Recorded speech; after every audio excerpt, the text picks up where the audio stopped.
नमस्कार मंडळी, पुन्हा एकदा आपल्या नवीन एका व्हिडिओमध्ये तुम्हा सगळ्यांचं खूप खूप मनापासून स्वागत.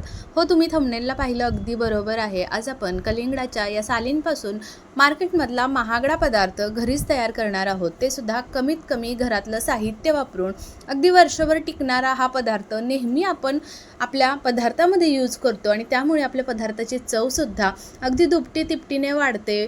मुलांच्या आवडीचा पदार्थ आहे, त्यामुळे रेसिपी संपूर्ण पहा आणि ही रेसिपी पाहिल्यानंतर तुम्ही या कलिंगडाची जी साल आहे ते कधीच फेकून देणार नाही. तर त्यासाठी आपण इथे कलिंगड खाऊन झाल्यानंतर जी साल असते तर ती साल अशा पद्धतीनं काढून घ्यायची आहे आणि त्याच्यामध्ये पहा काही कलिंगडासारखा गर वगैरे राहिला असेल तर तो सुद्धा आपल्याला काढून टाकायचा आहे आणि वरची साल पूर्ण काढायची पाहू शकता. आणि अगदी व्यवस्थित असा भाग आतमधला जो भाग आहे तो फक्त इथे कट करून घेतलेला आहे. आता ना याचे उभे असे काप करून घ्यायचे आहेत. अगदी पातळ पातळ याचे तुकडे करून घ्यायचे. जास्त पातळसुद्धा करायचे नाहीत किंवा जास्त जाडसुद्धा ठेवायचे नाहीत. पाहू शकता अशा पद्धतीने मी व्हिडिओमध्ये दाखवते. असे व्यवस्थित असे उभे कट करून घ्यायचे आणि नंतर अगदी बारीक बारीक याचे तुकडे करून घ्यायचे.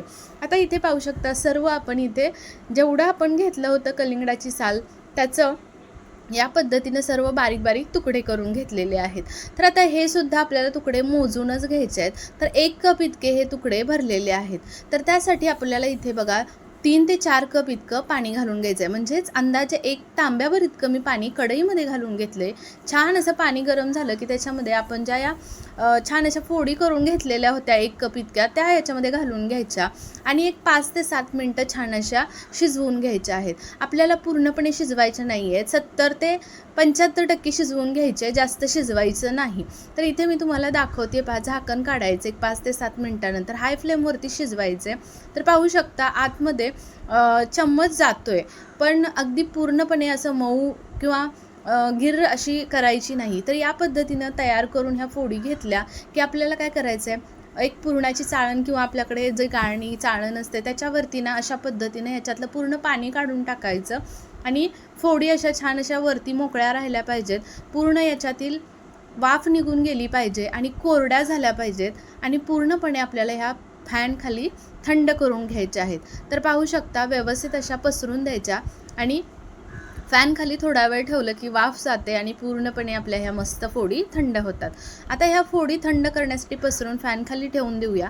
तोपर्यंत मला तुम्ही सांगा, आपल्या चॅनलवरती अजून कोणी नवीन असेल तर असे छान छान व्हिडिओ, साधे सोपे रेसिपीज पाहण्यासाठी नक्की आपल्या चॅनलला सबस्क्राईब करा आणि त्याच्या पुढील बेल आयकॉन प्रेस करा. म्हणजे माझे छान छान व्हिडिओ जेव्हा कधी मी अपलोड करेन तेव्हा सगळ्यात पहिल्यांदा तुमच्यापर्यंत त्याचं नोटिफिकेशन येईल आणि आपले कोणतेही व्हिडिओ तुम्ही मिस करणार नाही.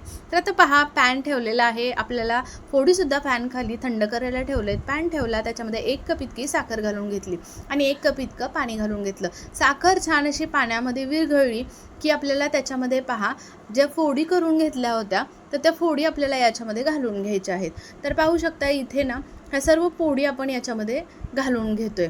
तर व्यवस्थित अशा घालून घेतल्या की छान अगदी आपल्याला या मस्त ढवळून घ्यायच्या आहेत. पाण्याची क्वांटिटी अगदी म्हणजे 1 तारी पाक असा आपल्याला इथे करून घ्यायचा आहे. पाण्याची क्वांटिटीसुद्धा कमी व्हायला हवी आणि छान असा 1 तारी पाकसुद्धा व्हायला हवा.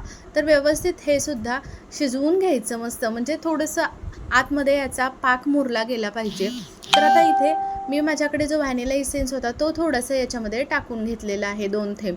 जर तुमच्याकडे व्हॅनिला इसेन्स नसेल तर तुम्ही इथे वेलची पावडर असते तीसुद्धा टाकू शकता किंवा वेलची एखादी कुटून टाकली तरीही चालेल. आता इथे एक 5 मिनटं छान असं याच्यामध्ये ना आपल्याला या पाकामध्ये व्यवस्थित असं मिक्स करून घ्यायचं. पाहू शकता मस्त आपला हा पाक तयार व्हायला लागला आहे. आता पाक चेक करून बघायचं. 1 तारी पाक आपल्याला करून घ्यायचा आहे. तर आता इथे मी दाखवते तुम्हाला बोटावरती.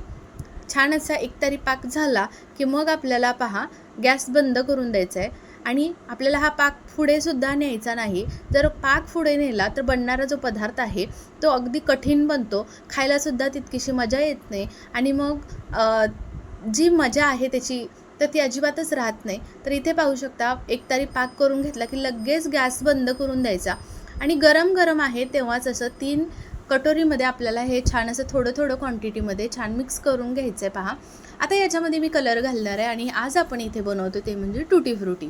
तर आता इथे मी ग्रीन कलर थोडासा फूड कलर घालून घेतला. नंतर इथे येलो कलर किंवा ऑरेंज कलर असेल तो वापरू शकता किंवा रेड कलर, असे 3 प्रकारचे कलर मी आज इथे वापरणार आहे. अगदी चिमूटभर इतका मी याच्यामध्ये कलर टाकलेला आहे आणि इथे ना तुम्ही चमच्यानी छान असं मिक्स करून घ्यायचं आहे. आता ना इथे तुम्ही वेगळा वेगळा चमचा वापरायचा आहे, एकच चमचा सर्वामध्ये घालायचा नाही. किंवा मग एक चमचा तुम्ही एकामध्ये मिक्स करून व्यवस्थित घेतलं की धुवून घ्यायचा आणि दुसऱ्यामध्ये वापरायचा आहे, जेणेकरून याचा कलर त्याच्यामध्ये मिक्स होणार नाही आणि आपला पदार्थसुद्धा अगदी व्यवस्थित सेपरेट कलरमध्ये छान दिसेल. तर इथे ना एक 10 तासासाठी आपल्याला हे छान असं या पाकामध्ये सेट करून झाकून ठेवून द्यायचं आहे. जर आता तुम्ही रात्री ठेवलं तर सकाळीपर्यंत हे ठेवून द्यायचं आहे.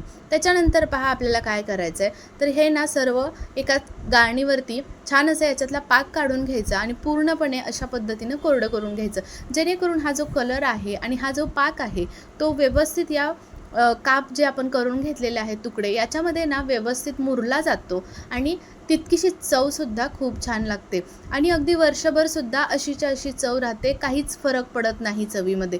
आणि हे मी पाठच्या वर्षीसुद्धा केलं होतं आणि खरंच आत्तापर्यंत मी ही रेसिपी म्हणजे हे बनवलेली टुटी फ्रुटी मी वापरत होते आणि अगदी जशीच्या तशी होती. फ्रीजमध्ये मी ठेवली होती, म्हणजे तुम्ही अगदी वर्षभर ही वापरू शकता, एवढी छान होते. याच्यामध्ये कोणतेही प्रिझर्वेटिव्ह नाही, काही नाही आहे, मस्त राहते आणि आपल्याला नेहमी लागते टुटी फ्रुटी कशा ना कशामध्ये, केकमध्ये वगैरे. मुलांना अशी खायलासुद्धा खूप जास्त आवडते. तर नक्की तुम्ही या कलिंगडाच्या वाया जाणाऱ्या सालींपासून अशी ही टुटी फ्रुटी बनवू शकता. बनवायला सोपीच आहे. पाहिलं तुम्ही तर इथे ना अशा पद्धतीनं सर्व गाळून घेतलं आणि जो काही खालचा पाक असेल तो आता मी बाजूला केलेला आहे आणि या पद्धतीनं पहा मी ताटामध्ये व्यवस्थित असं 3 पार्टिशनमध्ये व्यवस्थित असं पसरून घेतलेलं आहे. तर असंच या पद्धतीनं आपल्याला एक 7 ते 8 तासासाठी फॅन खाली ठेवायचं आहे किंवा मग तुम्ही उन्हामध्ये सुद्धा सुकवून घेऊ शकता. तर इथे पाहू शकता अजिबात चिकटपणा नाही आहे, अगदी छान असं कोरड्या झालेले आहे, हाताला कलर लागत नाही आहे किंवा चिकटपणासुद्धा नाही. तर अशा पद्धतीनं तुम्हीसुद्धा अगदी सोप्या पद्धतीनं घरच्या साहित्यांमध्ये ही कलिंगडाच्या सालींपासून ही टुटी फ्रुटी नक्की बनवू शकता.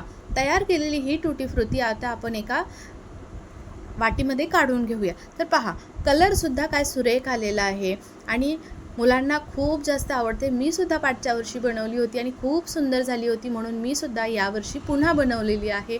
तुम्ही सुद्धा याच पद्धतीने नक्की बनवून पहा, खूप जास्त तुम्हाला सुद्धा आवडेल, घरातल्यांना आवडेल. बाहेरून टुटी फ्रुटी तुम्ही कधीच विकत आणणार नाही. आणि बऱ्याच वेळा आता बरेच कलिंगड आपण आणतो आणि त्याच्या साली फेकून देतो. तर ह्या भरपूर कलिंगडाच्या साली तुम्ही साठवून ठेवा आणि त्याच्यानंतर अशा पद्धतीने ही टुटी फ्रुटी बनवा आणि स्टोअर करून ठेवा वर्षभरासाठी. तर कशी वाटली रेसिपी मला नक्की कमेंट करून सांगा. आपली ही रेसिपी तुम्हाला जर आवडली असेल तर तुमच्या मित्रमैत्रिणी परिवारांमध्ये जास्तीत जास्त शेअर करायला अजिबात विसरू नका. माझे व्हिडिओ तुम्ही संपूर्ण पाहता आणि विशेष म्हणजे छानशी कमेंट करूनसुद्धा सांगता तुम्हाला व्हिडिओ आवडला, तर त्याबद्दल खरेच खूप मनापासून धन्यवाद. आणि अशाच एका छान जबरदस्त रेसिपीसोबत पुन्हा आपण भेटूयात. तोपर्यंत आपल्या चॅनलवरती कोणी नवीन असेल तर नक्की सबस्क्राईब करून घ्या आणि बेल आयकॉन प्रेस करा. चला मग पुन्हा भेटूयात, तोपर्यंत बाय बाय.